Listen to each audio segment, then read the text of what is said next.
so full of promise. Now, I must confess a change in plans. You shan't be entering the garden today. Take heart, faithful ones. The garden must still be tended. And tonight, you will be sown! From the man behind the light, there is no escape. That knocking, banging, incessant sound without shape. Yeah, awesome question. So this is something I'm really excited about. In short, we're working on it at the moment and it's not quite ready to show. It doesn't do everything that we want it to do. But one thing that's really important to note is that there is combat. We do not want to make a game that is a power fantasy, so the balance is really delicate. I was inspired by games such as DayZ, and I know it's funny to mention because it's a multiplayer game, different genre. But what I mean by that is in that game, you're really incentivized to, explore every sort of abandoned house you come across. You might have a gun with only 2 bullets. And then, what I found in that game is you really covet that ammunition. You covet that. That gun's really important to you because you know it's not infinite. You're not just throwing ammunition everywhere. So that's something that we're desperately trying to capture. And also, this is a Lovecraftian game, and I might have mentioned beforehand even that we don't want guns and ammunition to answer all your problems. And in fact, when you use them, we're trying to work on a system whereby it's not necessarily always an advantage. But yeah, certainly it's not ready to show yet, but there is combat in the game for anyone interested.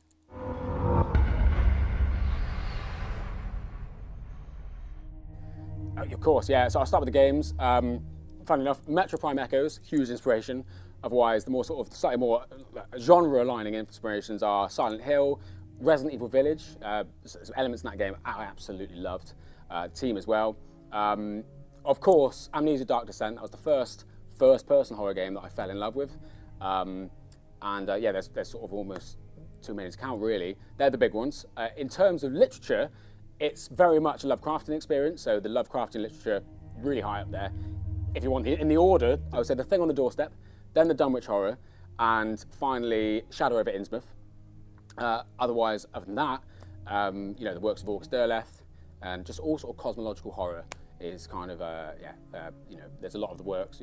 Film-wise, I could go on a long time as well. So Robert Eggers, Ari Aster, there's a long list. Yeah. James, good to see you again. Hey, right. How did your announcement go? Oh, mental. We were top spot on IGN for a while. They have their website, and at the top you've got sort of featuring 4 games, I think it is. We were number 1. The games we were next to with their budgets, it's amazing that we're up there, but that happened.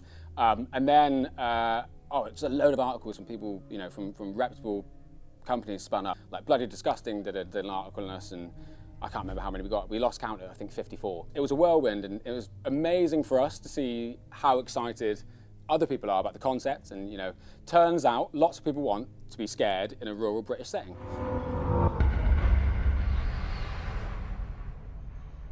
It's been described as Lovecraftian Jurassic Park, and it's also been described as Silent Hill meets rural British setting. It's set on a fictional island, it's entirely overrun and inhabited by a scary cult called the Fallow Parish, and so they are the sort of one of the driving horror aspects within the game. But of course, there's this monstrous underbelly that starts to emerge. You describe the game as the opposite of an asset flip. Unscrupulous developers, what they do is the idea is they buy a load of asset packs from various stores online and smash it all together and they release a game. That is essentially the asset flip.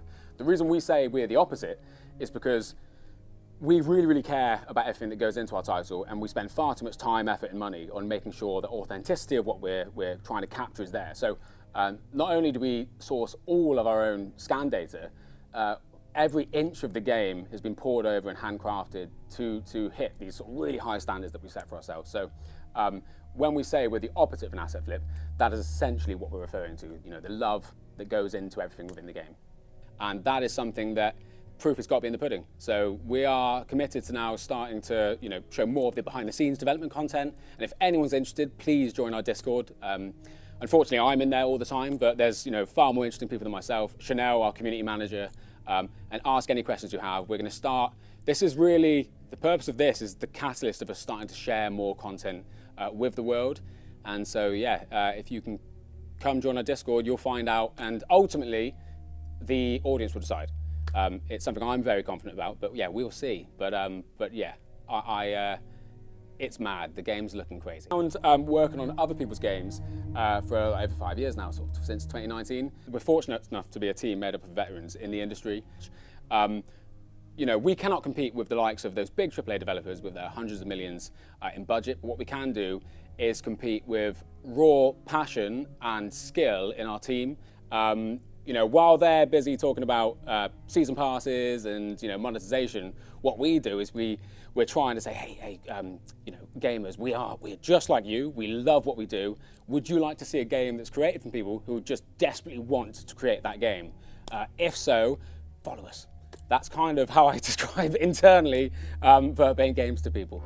Ritual Tides is an upcoming first-person Lovecraftian folk horror adventure game developed and published by Vertpaint Studios, an independent development team formed by industry veterans who previously worked on major titles at studios such as Rockstar Games, CI Games, and TT Games, and represents the studio's debut project aimed at delivering a highly atmospheric and unsettling horror experience built around exploration, psychological tension, and cosmic dread.